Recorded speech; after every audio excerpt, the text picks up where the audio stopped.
Hello. Hello. Hello. Hello. Hey. Hello. How are we starting this off? Like this, apparently. Like this. Just okay. like this. Sweet. How are we starting this off? Sweet. Nice segue. Cool. Yeah. Thanks everyone for being here, and to the 3 listeners. There's actually secretly so many people behind. Yeah. Just if you could Yeah. have a little Yeah, the crowd- camera crowd can't track see. and The camera's up there. The camera can't see the hundreds of people over Yeah, there. yeah. That's what radio is good for. Yeah, it's great. I love that. Cool. I guess to kick off, should we just do a little introduction of names, pronouns, who you're representing, what you have for breakfast, maybe? Okay, so my name is Maya. My pronouns are they, she, and I'm representing Miskotech. Miskotech is just me and Georgia, so I'm half of Miskotech. We've been running for 3 years. We run events, mainly club-focused stuff, but we've also done an exhibition, collaborations with various queer plays.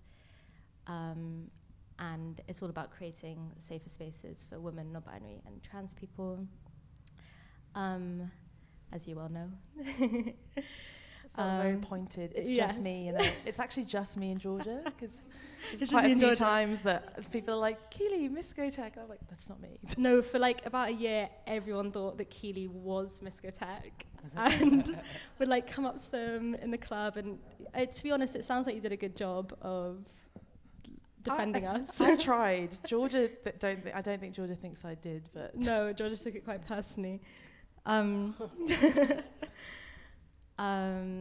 Yeah, and what I had for breakfast is honestly a lot. I had porridge, and then we went to Sainsbury's and we bought so many snacks. So I've had like picnic eggs and loads of pastries. It's been a good morning. Perfect, nice, okay. So we can settle in nicely. You're not going to be running off for a little snack whilst No. have your wee. Yeah.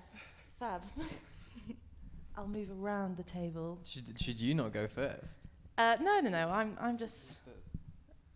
Oh yeah, I'm that a makes conduit. sense. Yeah. I'm Ashley. I use she/her pronouns. I'm with Transgression FM. I had a smoothie for breakfast because I could not eat any solid food. I'm reasonably hungover. Okay. Are we all hungover?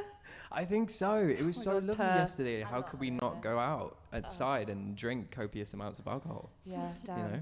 Yeah. And then lock ourselves in a room away from the sun. Yeah. Hello, I am James. I am also 1/3 of Transgression FM. And yeah, my pronouns are he, they. For breakfast, again, I didn't really eat. Yeah, maybe not such a breakfast person sometimes. Depends, I have to be in the mood. And also, yeah, time is not on my hand today, so yeah. Always make time. Always make time for breakfast. Okay, cool. So the first thing I wanted to kick off, I know you've touched on it a little bit as well, Amaya, but maybe Transgression FM as well. I don't really actually know that much about you folks.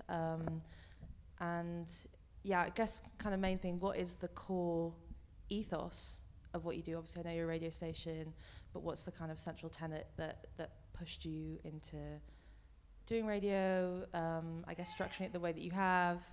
And I guess maybe for you, if there was like a specific point or experience or something where you were like, oh, actually, like there's this thing, let's do it, like let's make this happen. Yeah, okay. I guess, yeah, I'll answer that question really. So I've been doing radio now for maybe 3 or 4 years. And before starting anything to do with Transgression, I was running the UE radio station for a while, which is actually where I kind of like came into the queer scene through that because Rue and Blondie used to run a show on there with somebody called Mo. And it was just like this great queer talk show that they had. And then like after that I interned at Foundation FM in London, which is like a woman-led radio station, and like completely for women and like non-binary people and trans people as well. And I kind of existed in that and was like, oh God, the queer scene in Bristol needs this. just because it was so much fun just meeting all these people, and it like that sense of community I thought would be something that we needed in Bristol. And so I had like this sort of like dream to start the station, and then shortly after that, I think me and Edie, the Transgression FM is me, Edie and James. And I was sat down in our kitchen with Edie, going, oh yeah, I did my dissertation on the importance of community radio within the UK. And Edie was like, why don't you just start your own? Like, I'll do that with you. And that was it. That's how it started in our kitchen. We planned to do it like outside of our spare room, it was all a bit of fun, and it was a bit mental. I remember like literally right after Edie saying that, I was already writing up a cost list of all the equipment that I would need. It was all like it was a bit mental. And then after that, I think I made an Instagram account, and it must have had like 50 followers. So and that's when I came into it. I saw this like sketchy looking Instagram account follow me. And I've also really enjoyed radio. When I used to live in Sheffield a few years ago, I was involved in like a small little community station there. And was that Food Hall? Yeah. Wow. Yeah. I had my first ever radio show was on Food Hall. That was such a same thing for me. That's a real throwback. Yeah, Gracie T's little Gracie T's. Yeah. Way back when. Before Literally, the boiler room. Before literally. I know. I remember like meeting them when they'd like some like house party, and then like a few weeks later, it was just like, oh yeah, you come and have a show on Food Hall, and then so that was quite cute. And then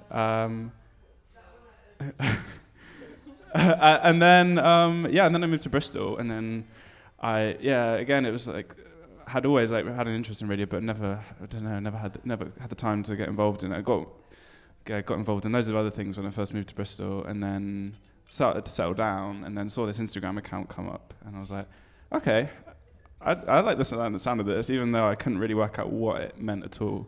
So I just messaged it, and then was like, hey, I maybe want to get involved, and then met Ash for the first time at the Volunteer Tavern, and we did a pub quiz as well. After, like, I was doing it as like some sort of like interview type thing, and then like we just saw like a pub quiz was starting like after we finished, and I was like, do you want to do it? Like, why not? But yeah, like we've, I think throughout this project we've become like really close, and a bit of a family. But yeah, the ethos of like what Transgression FM is it's a community space to platform queer talent, essentially, whether it's through art or music or just talk, and sharing the niche parts of your interests that I think most people find that they also share, but they just don't know until you listen or whatever. But yeah, that's the basis of it. Fab, yeah, thank you. And then Miskotek, I know this origin story so well, but I want to hear it again.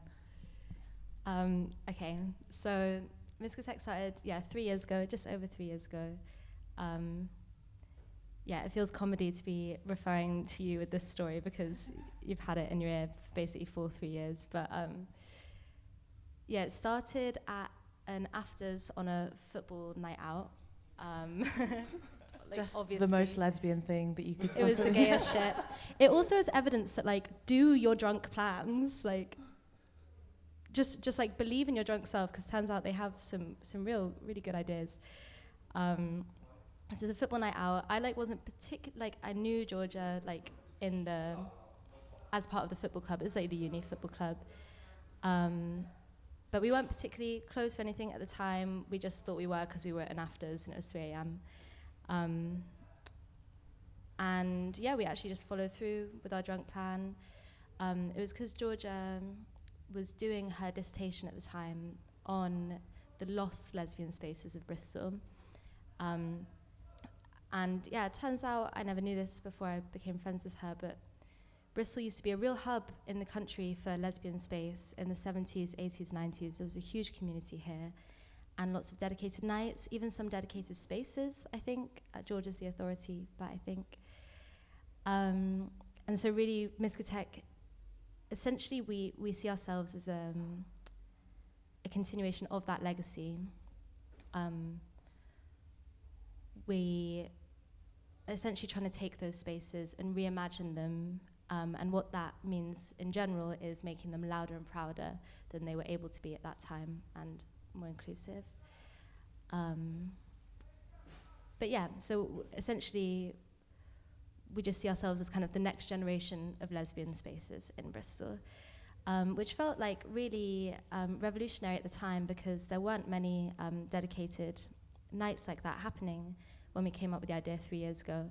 Of course, now there's so many incredible nights that you can go to, and yeah. Yeah, I think I would, I don't speak on behalf of Bristol, but I don't know if you folks agree as well, but I feel like Miskatech was a really big curve in the Bristol queer scene, and something that... That's awesome to hear. Yeah, I feel like, and again, maybe this is a similar thing with Transgression FM, but I think that, I mean, maybe I just kind of like coming out of COVID was when like the queer scene here like really blew up. There was a long history of like a gay scene here, and obviously like Old Market, and you had the Gay Quarter. And PLU had been running for about 7 years as well. And PLU had been running for about 7 years, but it was definitely, PLU was kind of like an if you know, you know and situation. Kind of the only thing going on that I've heard about. Yeah, I definitely think so, and you kind of are bringing it a bit more out into the open. Yeah. And I feel like the queer scene, or the way that maybe queer people and cis heteronormative people view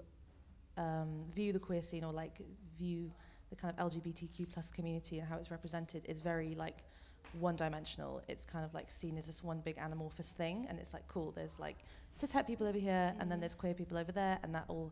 But actually, like what you're saying with Transgression FM, there's lots of niche, smaller corners of it, and those communities need to be fostered as well, just as much. And with Miskatech as well, we're kind of trying to approach a slightly different cross-section of people who want to go out, because it's we have a no cis men policy, which means that there's also a lot of straight cis women in the space, or they enter the space as straight cis women a lot of the time. That was also always part of the project, because Georgia and I like both basically discovered our sexualities in and through going on these football nights out. But they were like at Gravity, like on like a little corner of the dance floor, and yet they were able to be these like transformative spaces where we like discovered ourselves like in the corner of Gravity while like Cheerleader is playing.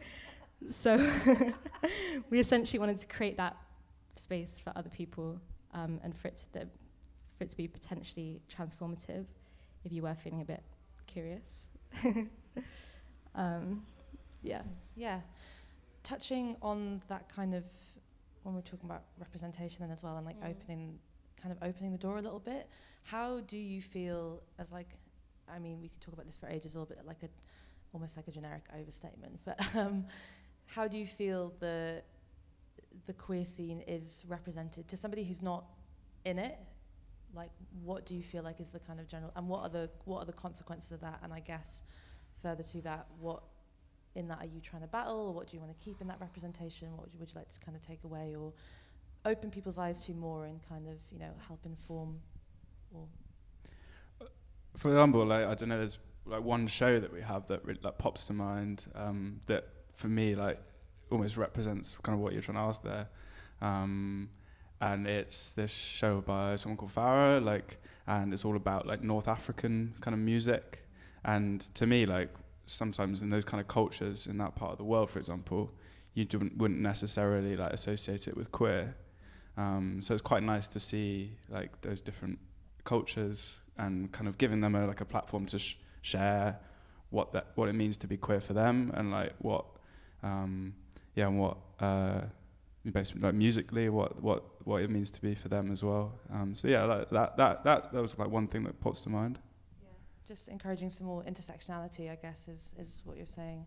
There's actually quite a few shows on the station. Like, we've got one called Cassava Leaf Stew, which is essentially like the same sort of thing, and with Tour of Tunes, which is the one that Farah runs. Loads of Middle Eastern music as well, and just like, yeah, I in fact I haven't not heard a genre on the radio so far, which is like great, because like every time I get into the station, like I'm excited to hear what's going to be played next. But yeah, it's yeah, I think I actually don't know where I'm going with this now, but I can hop in if that helps. Yeah, please do.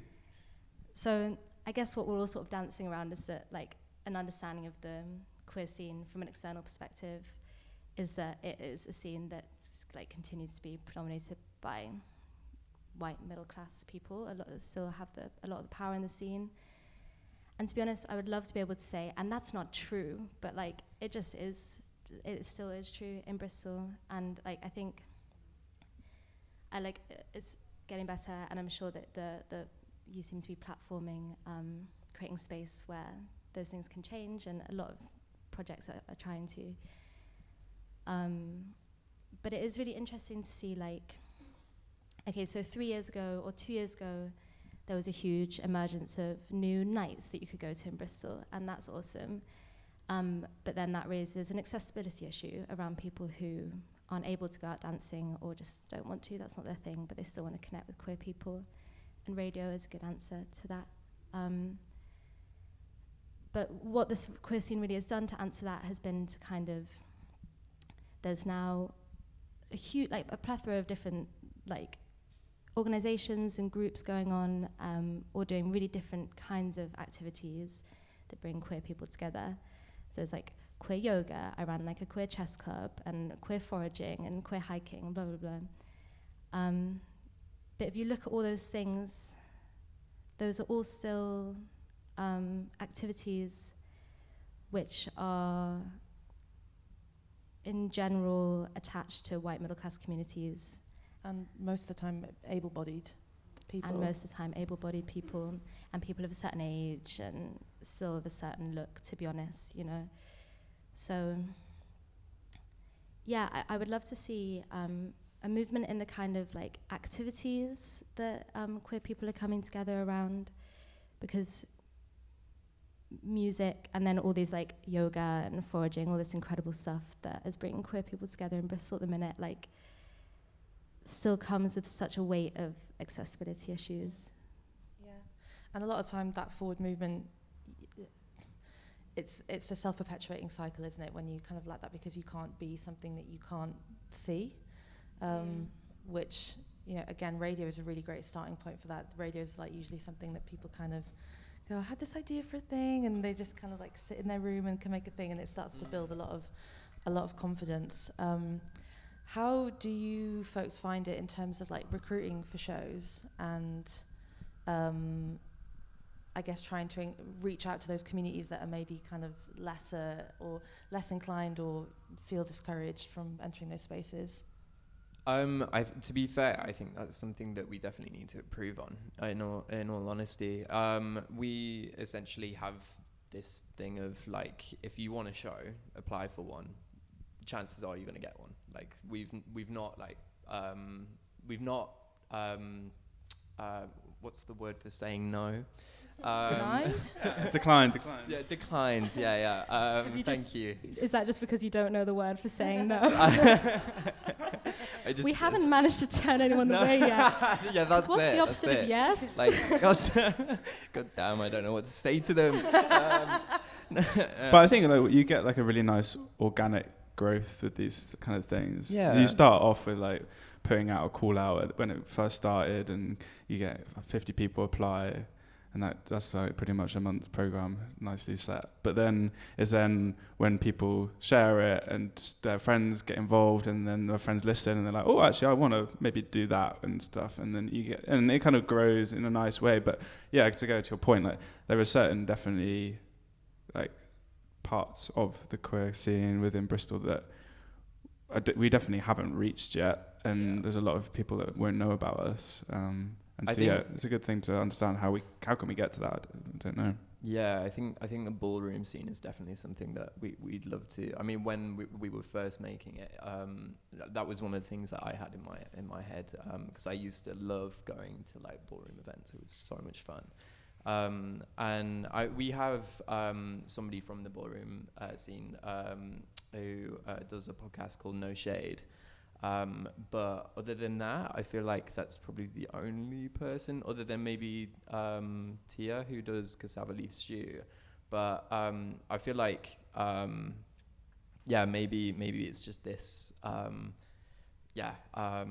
think that we do need to be sort of like going towards other people to be able to make it feel more accessible, because I feel like radio in general can be quite scary. Like, oh, we're gonna give you an hour and you're gonna have to produce something, and like that can be quite scary. And I think I think eventually we want to create some sort of like workshop basis where we help people create things in which they can share like their niche interests, and it can become something from that.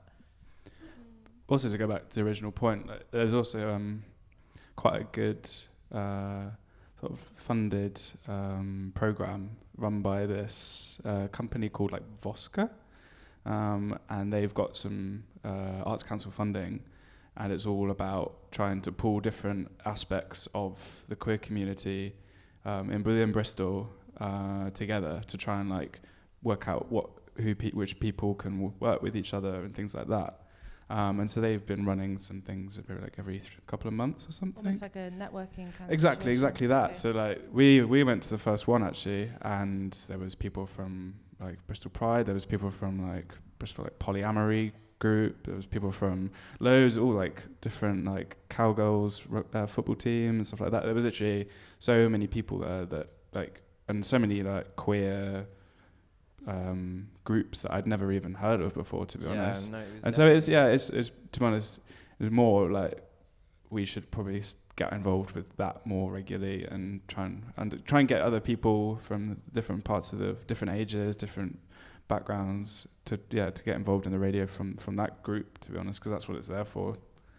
But you're only 3 people as well, right? Yeah, I mean, that's the issue right there, is that we already have a hell of a lot of work to do. And it also puts stress on us in terms of like actually being able to work properly, and get paid. Because obviously this is just essentially a passion project at the moment. Until we can get funding and secure that, we are doing this for free, and because we love it. But at the same time, like, I'm only working 2 days, and so that makes it pretty difficult. But I think now that we've started to get into the flow of things, and things will become easier, and we will be able to take on a little bit more work each time. I think that eventually we will be able to reach those targets. But yeah, for now we're just trying to keep the station running so far. As somebody who used to run a station in this very spot as well, I can relate to that. And it's again, like, we're talking about class barriers and those intersections as well. And quite often queer working class people are usually the people that are like kind of trying to push more of these spaces, but we're usually the ones that are also the most broken. Things like subs as well, where it's like, with when we ran Long Throw, it was very much like we had no subs at the beginning. We wanted to keep it totally open door, and then try to keep it as low as possible. And people, can't, and also people are busy and they forget, and it's very challenging on that end to always find. But like, there's always privilege at play and things like that. And like you say, it would be great to do these things, but you're also locked in a studio like 2 days a week, and so I think we tried to take up like a similar policy. Like we ask for like a minimum donation of £5, and some people can't pay that, and then other people are really generous and they can pay more, and it kind of helps to try and balance things out. What about for Miscotech, like those, I mean, obviously having the very high privilege of being your friend, but seeing those like kind of rough sides as well. And I also have used the term of saying, or I feel like you guys are kind of quite a pinnacle of the queer scene, or have been as well, and probably quite a lot of pressure is put on you in terms of that as well. Yeah, I mean, so it's essentially what the rough side comes down to is money, isn't it, at the end of the day? Because, like, if money weren't an object, how we would all be able to take more time off of our, like, normal jobs to be able to put effort into these projects. And a lot of the time, that is what ends up being the big pressure and the big, like, stress on, on my stress levels, is just the money side of things, which is why it's also inextricable from privilege. And yeah, that was really hard. It nearly stopped us from being able to do the project in the first place.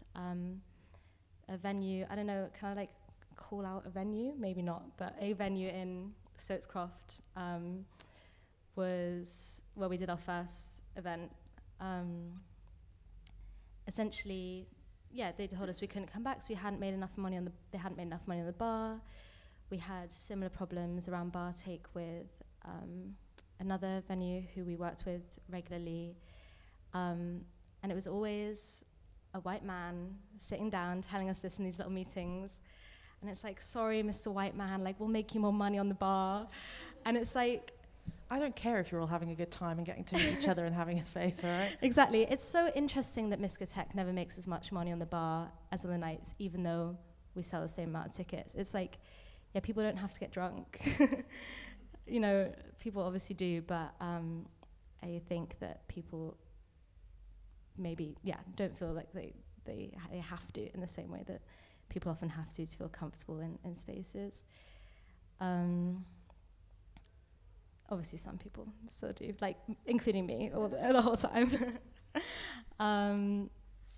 But so money's always been a big conflict for Miskatech, and we had to cancel an event about a year ago, and that was really stressful. And it's like you say, it was like the eyes on us that made it so stressful. It essentially came down to money and to energy levels, and we'd been running an event every month for 6 months, and, like, you know, at like a 300 capacity venue, so it was just these, like, high financial stakes, and, you know, we were both broke. And it just came to one event that it was too much, the stress of it, and we cancelled just like a week before, and Crotch were very kind and took over the event for us and took on the responsibility. But it was in the reaction to that I realized how visible we were. Everyone was very kind in the way that they responded to it. People just were lots of checking in about how we were doing, and lots of people posting on their stories, like, sending love to Miskatech who was struggling. And I was like, it made me feel so vulnerable. Like, that's my mental health, you know? And now it's just, like, all over Instagram. And I was like, it was amazing that I felt so supported by the rest of the queer scene, and especially by Crotch and by Lost Horizon. Everyone was very kind. But it almost gave me an increased sense of, like, how high the stakes are. Like, if I put on an event on that scale and I'm not doing well, like, everyone's going to know about it, which is kind of terrifying, you know? Yeah, I guess, like, the queer community as well, like, we are so tight-knit, even though I know we have said there's lots of bits that we're not touching on, but, you know, as well, when you're running, I mean, like, Transgression is a really, really forward-thinking radio station, and people, like, become very reliant on you very fast and see you around, and it becomes quite demanding, and, like, you'll be out and about.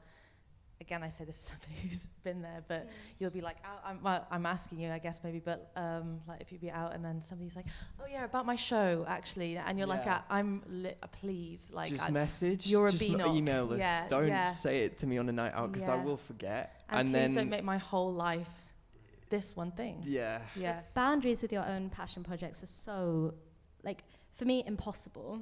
I mean, it's tough. There is no line really that you can draw, because on the one hand you want to be all, like, lovely and nice to everyone, but there's not really a lot you can do about it.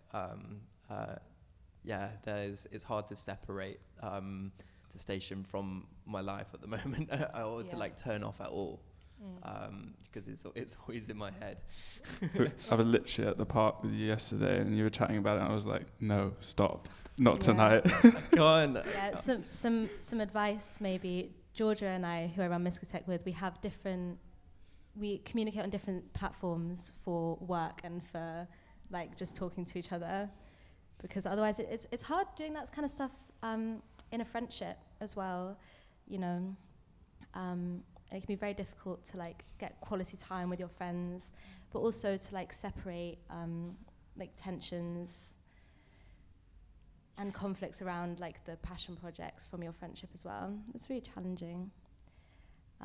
But of course the queers are very good at navigating that kind of nuance. I was just about to say, especially when we all know each other, and if there's usually walking into any queer space and looking around the room and being like, how many X's are in here? And, and trying to navigate that. Yeah, exactly. There's a lot of, obviously we talk a lot about the pressures, but I wonder for each of you, and I know that there'll probably be like a general answer as well, but like for you really personally, a moment that you remember or a specific thing that happens that really makes that like little ping go off in you, that you're like, oh, this is the thing that makes it really, really worth it, and feeling that real like going home and that big smile on your face, sense of satisfaction.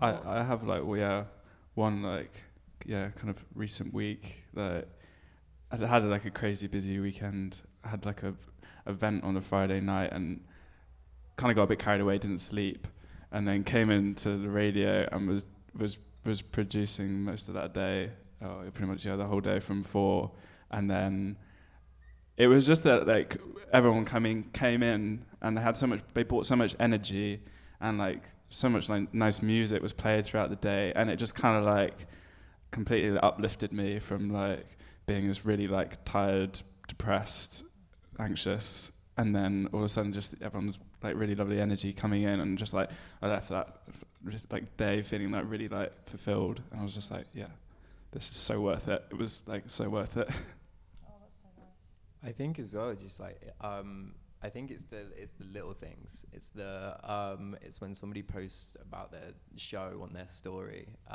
It's like, and you can see that people are excited to do it, and it feels good. It feels really nice to be able to make somebody else have access to it. It feels, it's addictive, and I don't want to stop.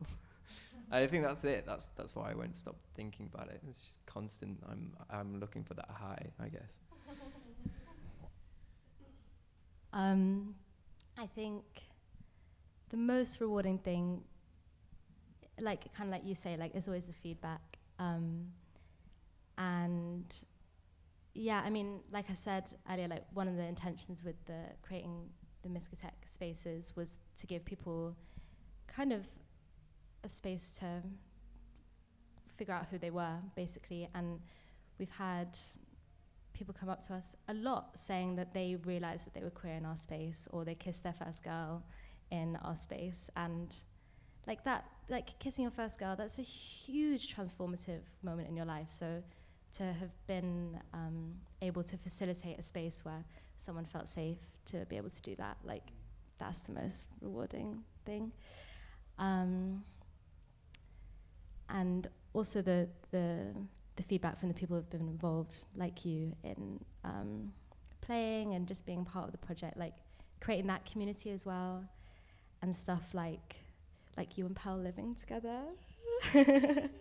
Like just creating those connections as well on the other side of like the screen, that has been so rewarding as well. One of my highlights is that person who brought their mum and then made that Instagram reel. Oh my God, that was amazing. Which was just like I'm double taking this sentence, but like, I love mums, but not in a weird way. And I just get really gasped whenever anyone's like, mum is around. I just like really always want to impress them. And there are a lot of mums at Miskatech. There are a lot of mums at Miskatech, which is awesome. Yeah, you've been really like, I know you've been tackling that. The age disparity. The age disparity thing. So yeah, like I feel like as somebody watching both of these like amazing things happen, like it's heartening to kind of see you set goals and then see those things like come into fruition, and you know, watching your challenges as well. I know, like with the name change, and I feel like I don't know if you want to touch on that, but I'm wondering if that felt like. I felt like it was so representative of the scene. Yeah. Obviously, it was very divisive. Yeah, I mean, see, this is the thing though. Like, we had a lot of people. For context, we were named Cunt Up Music, and for short KUM. And obviously, you've got cum and cunt. So, very queer. Like, you knew it was queer straight away. That's that was the goal, really. It was like really if you saw that on the street, like you'd know, you know.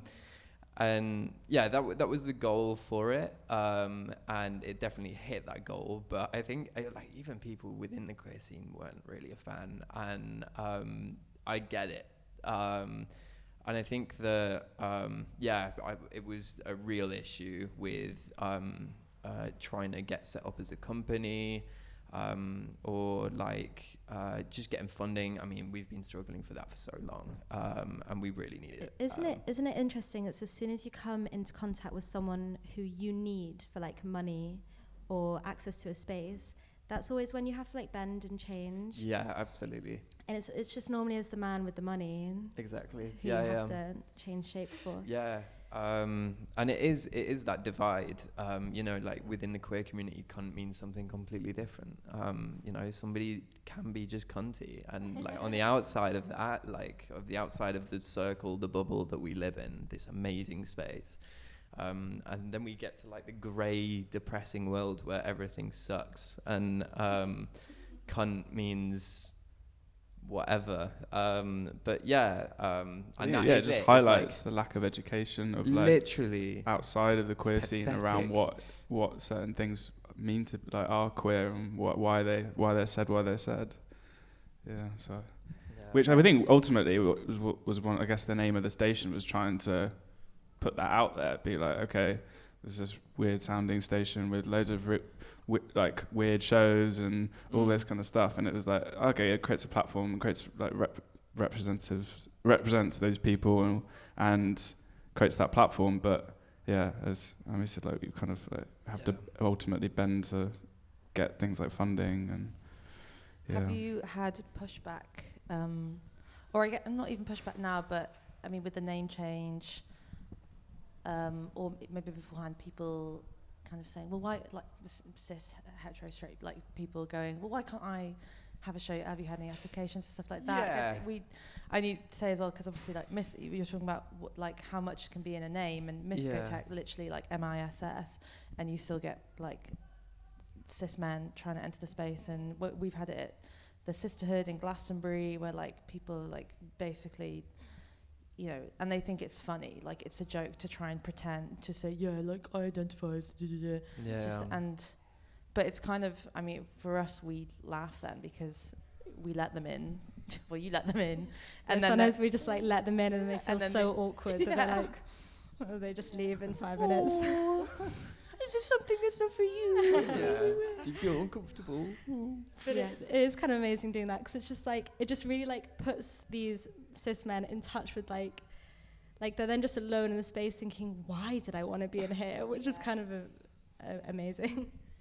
Yeah, I mean, we've definitely had people ask, and you know, we're just like, hey, like, no.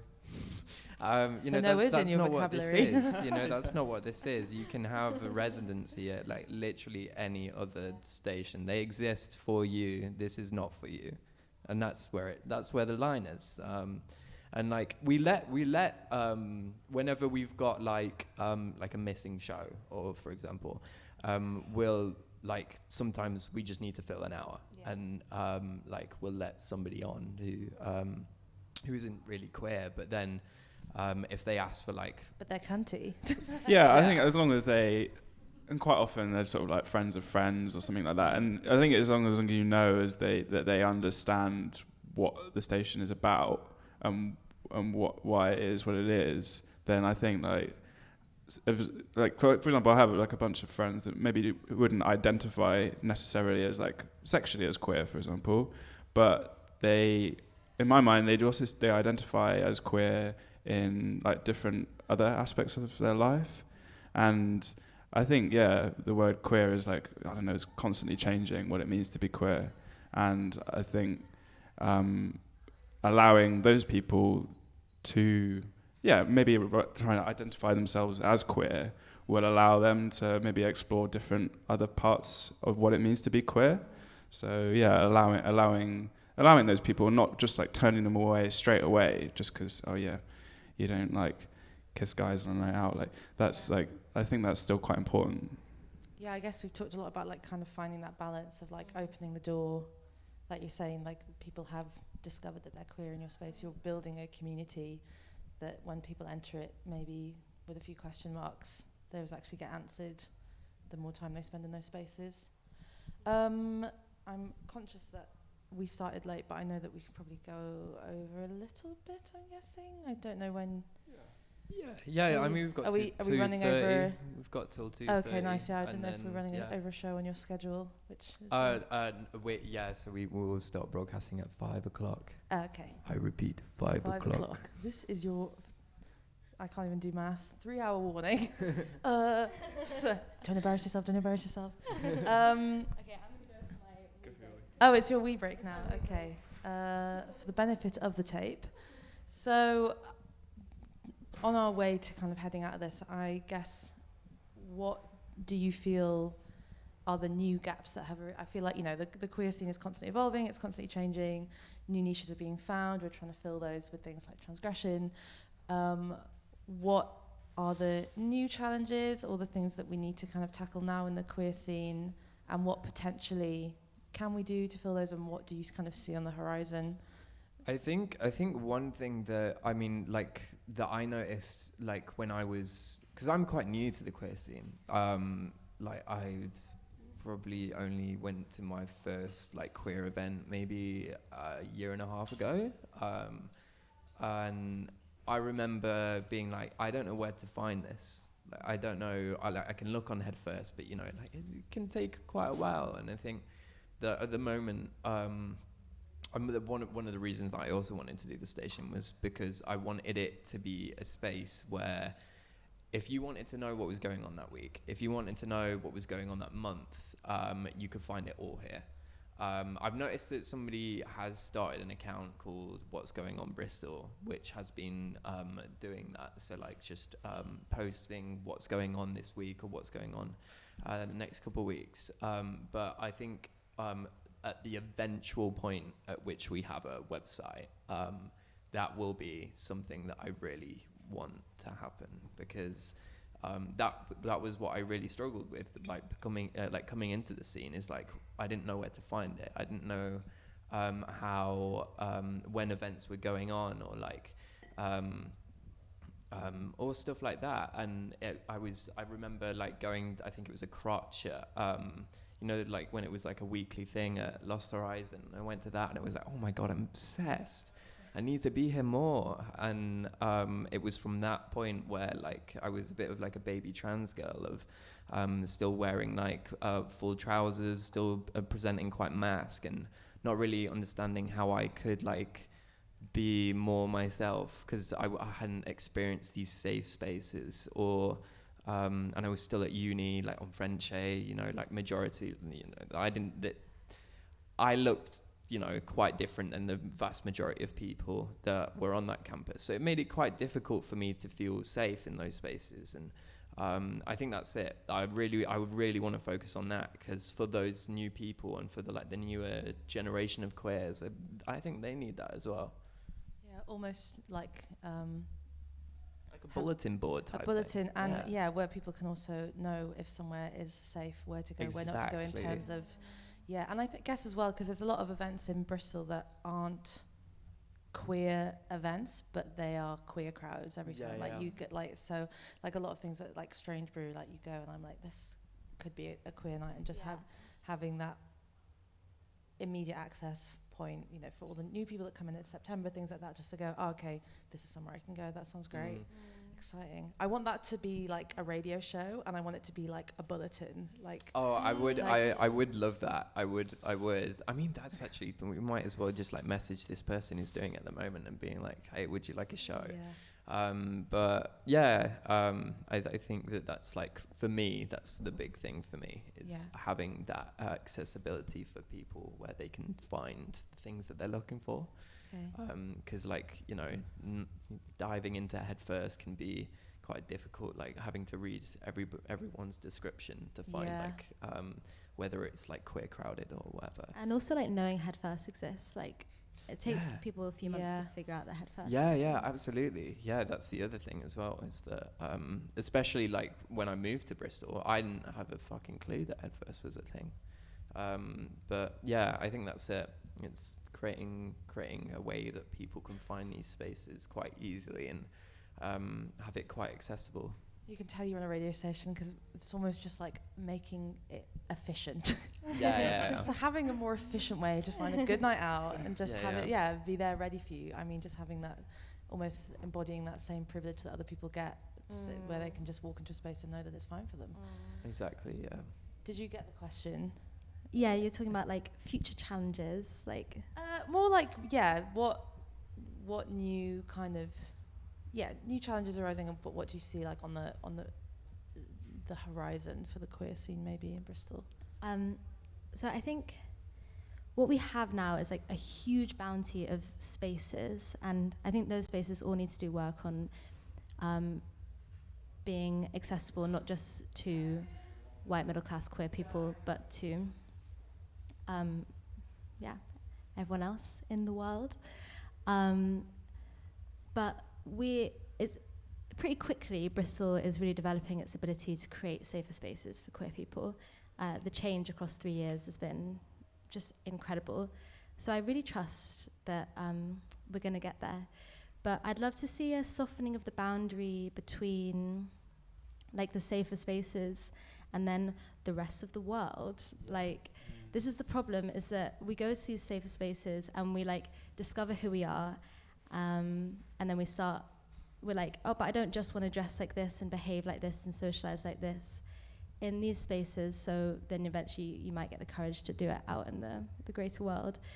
But there's it's way too harsh of a boundary between being inside and out of those spaces. And like a door is not, it's too harsh a line. And sometimes even the bouncer on the other side of the door immediately isn't on your side. So it's such a harsh line. My current best idea is a queer taxi service that all the queer nights are in, like, have access to, so that at least your transport to and from the club is also consciously safer. I mean, the name's already there, transport. Oh, thank you. Thank Literally, I would love that. For the amount of times that I've worn like the skimpiest outfit ever, like, you know, like we're in the danger zone, babe, like issue type thing, and then getting on the bus and being like, oh, this is wrong. This is all wrong. That's it. And I know you live in Easton as well. Yeah, I live in don't you? Easton. Yeah, so I get the 24 and like quite a long getting way on the into 24, town. quite a long way to get into town. And like, you know, if I'm wearing a thong, you know, one testicle's like a bit too much. And then yeah, like that's scary. That's really scary and uncomfortable. And if anybody starts talking to me, I'm like, oh god, I don't want to talk to you. Okay, a queer bus service called The Other Bus. I want that.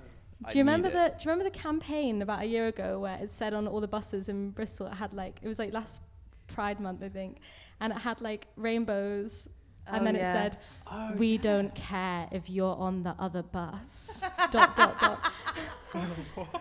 So maybe a gay bus company called The Other Bus. Oh my god.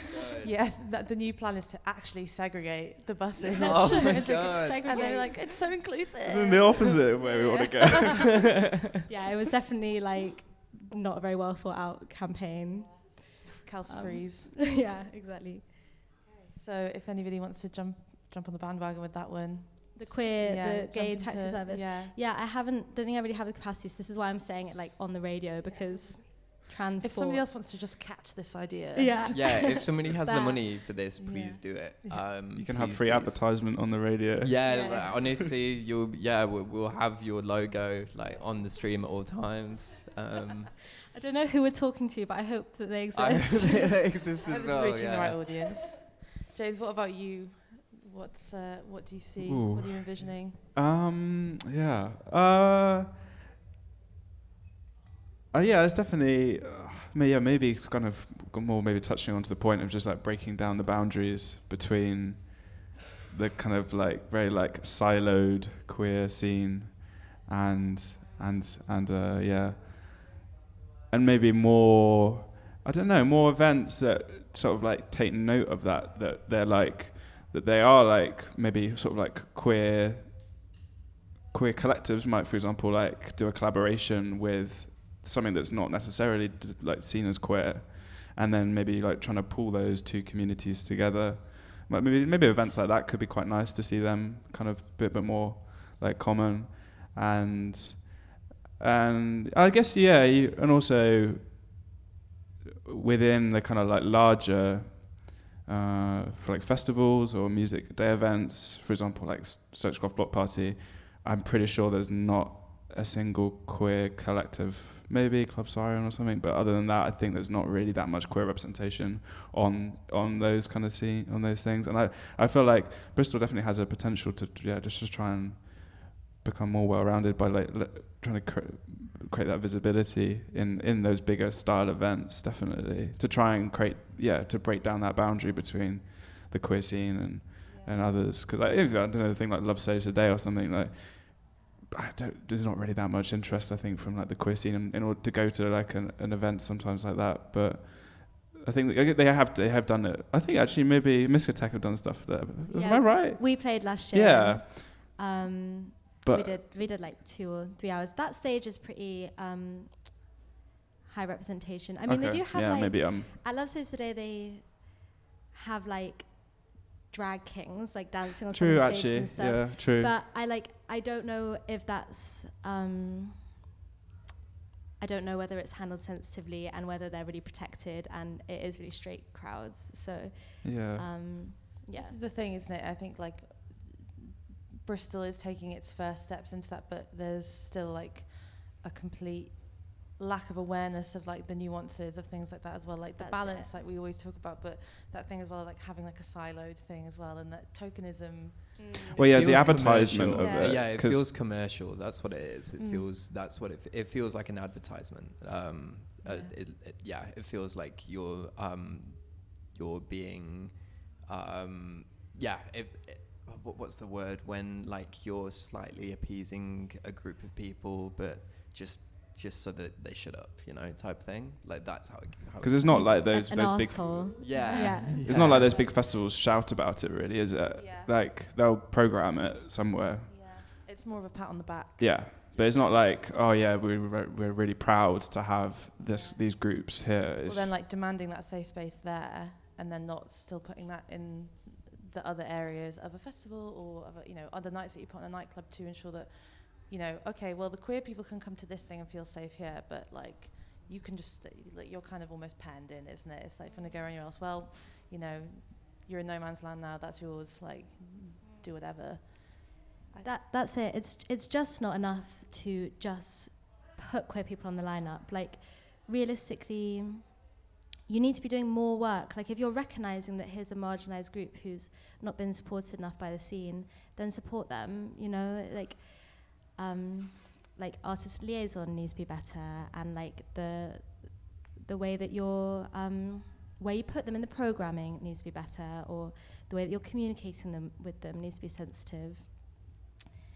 Yeah, but anyway, I could rant about this tokenism for a really long time, because it is such a problem. There's a sense in that we've done that, like lineups are balanced now, and it's just as a performer, like the experience of playing at a queer night compared to playing at a straight night, like a not intentionally safer space night, is so different.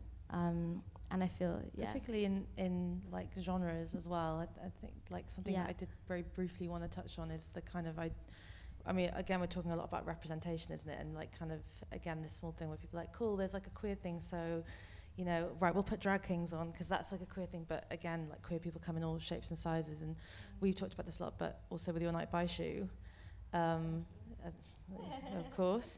But a 140 based queer night, that was just the most amazing thing for me as somebody who maybe doesn't represent in people's stereotypical idea of what queer looks like. You know, and like, amazing for her. Like, that's just not something that I feel. I just pretty much look like a pretty default blokey girl. That's kind of my vibe. Default is like the last word that I would ever use to describe you, but okay. Oh, thank you. I'm glad that we have that on recording. I can play that to myself at night when I'm having the brain sad. It's like, yes, not default.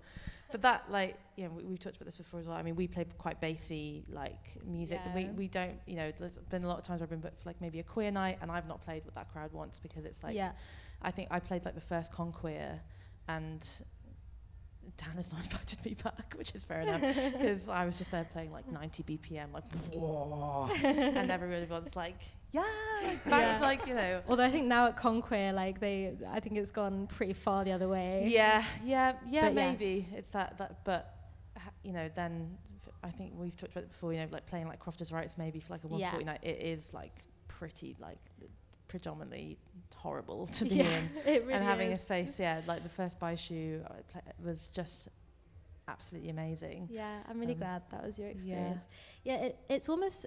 For a while, DJing felt a bit like having an alter ego, like a Miskatech me, where I would go and play disco and garage, and then like a DJ Amy, like other version of myself, where really I had to like I couldn't really be myself in a lot of the spaces just because like I play old school dubstep and like weird UK bass stuff that doesn't normally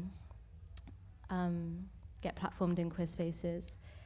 So yeah, it's another way of like, we've been speaking a lot about like ways of trying to dissolve some of the boundaries around queer space and platforming different forms of music is a really amazing one. And By Shoe, so By Shoe is a new project of mine, me and a friend. We actually went to your first one and saw you went. play. Yeah, we were actually just in the studio, and then I think we finished like a meeting or something, and then we just like, oh, we will just go out somewhere, and like, I live literally like 2 minutes from the Cloak, so we popped down. Yeah. Queer community does it again. Yeah. And then the first time I met you, you were like, oh, like I saw Of you course. at By Shoe. Yeah, that's it. At that party. Yeah. Did you have a good time? I did. Lovely We did. time, We yeah. Well, on had air. a great time. We had a fantastic time. I remember it very. Yeah. It My was good. fondest memory of that night was that you and Holly had designated yourself the safety officers, and the way that we could find you in the crowd was you put pipe cleaners around your head, and you looked like rip-off Teletubbies. That's what that was. Oh, right. Yeah. Just see like a little bouncing something. Like Yeah. ding. This was difficult because essentially it was really important to us that we had like the lighting and stuff in the space was like similar to what they had at old school dubstep nights. So very like meditative, just with like dark with the red light, so that you're like just immersed in the music, man. And there's no, it's very like, I guess I'm trying to find the opposite of overstimulating. So like under And the incense stimulating. as well. Like the incense was incense, amazing. yeah. The little soft areas on the ground. But like how to platform like welfare officers in basically a dark room. So pipe cleaners on our head, but apparently everyone was just really confused and thought that was a fashion choice. So yeah, open to suggestions. I just really want to match my girlfriend. Yeah, I think that's like a big thing that I'd like to see more of now is I think like Bristol maybe went so ham on being like, we've got a queer scene now, and like people blew up and like blossomed and everything was like, but there's been times as well, and this is like, well, woe is me, but where I've maybe like stepped into a space as a queer person, and I've maybe felt like other people have felt like I'm not representing queer enough, and then have been like questioned kind of in that space a little bit, which I feel like maybe, again, we just sometimes draw that hard boundary maybe where it's like if you're stepping in, then you have to be this thing, and it's like, oh, or anybody can gather here and that like can be fine. And It's tough. It's tough. It's like why the queer community does have a tendency to replicate the kind of like violences that are put onto it by the heteronormative community on each other, and to like close spaces smaller and smaller. And it's like queerness by definition is like an opening, and so this whole not queer enough thing, and it's also just so boring. And it doesn't give people space to change. It doesn't like allow space for fluidity. I've heard a lot, I see it a lot in the trans community, people feeling like that people, if you're trans, you have to go all the way and like dress in a way that no one would ever expect you to. And that's just, like that's like a style. To pass and things like that. To it's pass, just, exactly. Exactly. I'm conscious of time. I probably need to finish up soon, but I guess just kind of giving a moment over to you to talk about what you're up to, what the plans are for either Transgression or your own other projects, Miskotech, Buy Shoe, no longer DJ Ami, but Amaya, what are you getting up to, where can we find you, what is next, and do you want to reach out to anybody, do you need help with anything or anything that you need to step onto, I guess? Well, like, I don't know, just if anyone wants to come and get involved in the station, like on any different level, whether it's like more volunteering to try and help build us in different ways other than what's like actually on the radio, and like try and reach out into other community groups and things like that, then I think we're always taking like applications for people that want to do that. And how can people, you don't have a website, but how can people get a hold of you? On our Instagram. Yeah, on our Instagram we have a link tree in which you can also apply for a show or apply to be a volunteer. Please do.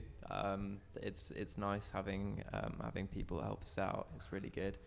In terms of what's going on, we'll be going live at 5 with is Ashtrays on at 5? 6. Who's playing at Quirky tonight? So if anyone wants to come down to Quirky later at local club, be there. It's going to be fun. It's our last party before summer. The final party. Holding out now. Okay, so in terms of Miskotech, we haven't got too much on the horizon. We learned a lot from our days of burning ourselves out all the time, so moving slow. So we've got Glastonbury again. Key's going to be there. So if anyone is at Glastonbury Festival on the Sunday afternoon and night, we're doing a takeover. It's Miskotech from 10 to 3 at the Sisterhood stage. The Sisterhood, which is now fully open to everyone as well. Yeah. They've removed their strict door policy. Not gender policy. It's still a door, but it's more about your behaviour, and it's this like vibe check idea that Quirky do. Can I get a vibe check at the door, please? Yeah, pretty good vibes. So Keely's going to be playing, I'm going to be playing Georgia and our friend Jem as well. That's at Glastonbury on the Sunday night. That's it for Miskotech. Trying to take it one thing at a time. And then Buy Shoe, there's a Buy Shoe on the 23rd of May, which is in less than 2 weeks. We're going to be doing a screening of a talk by somebody called Kabir La Amlak. I don't know if you know. It's basically a talk about sound system culture, the roots of sound system culture. So we're going to do a screening, we're going to serve food, and then there's going to be a facilitated discussion about the screening and kind of about how we can stay connected to the roots of sound system culture, what that might look like today, and also what that might look like as people who aren't from the community where sound system culture originated. And where is that? That's at Cloak. So all that's going to be happening upstairs, and then 9 to 1 dancing downstairs. That's a fundraiser as well, no? Yeah, so it's always fundraisers. So in terms of a call out, Baishu is completely not for profit, and it's now completely volunteer, like artists and everyone involved in the like planning process. So if anyone wants to just volunteer for us to help us with anything, because it's difficult to find the time when there's no financial output. So artists, photographers, DJs, anyone who wants to get involved with Baishu.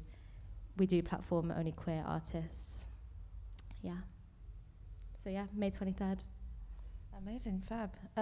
Yeah, and then, well, thank you, everyone, for engaging, being so open, sharing so much. Thank you. Thank you. And then next, it's Palestine talks. Are we going from 3 or are we going from past? I've put it down on the thing in 10 minutes. Perfect. So you've got a 10-minute break, everybody. If you're on the broadcast, stay locked in. Yeah. Yeah, fab. Thank you so Sweet. much. Oh, and thank you, Brakery, for having us as well. Yeah, thank you so much for having us. It's been really fun. Sweet.